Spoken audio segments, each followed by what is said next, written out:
The three types you've seen so far are int, stir, and float. Turns out that you can convert between them as follows. I'm going to take the number 3 and I'm going to call something called stir on it. That gives me back a string of length 1 containing the letter 3. I can assign this to a variable. Is the string containing the letter 3. Since it's a string, I can multiply it by whatever I like. Let's make 77 threes, just for the fun of it. As you might guess, I can go the other direction. If I have 5 copies of the string 3, in other words, a string of length 5 containing 5 letter 3s, then I can take that and I can turn it into an int. There we go, 33,333.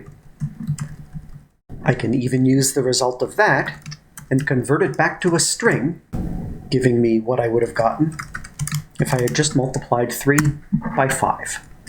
I can also convert floats to strings.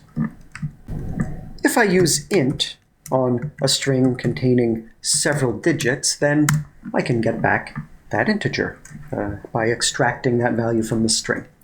I can also do the same thing with a float. Notice that I gave float a string containing letters that form an int, and it turned that into a floating point number.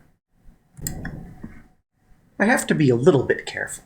If I call int on a string that has things other than digits in it, I'm actually going to get an error. Here, the error I'm going to get is a value error. Invalid literal for int with base 10, I have 7 apples. That's just announcing that Python was unable to do the conversion.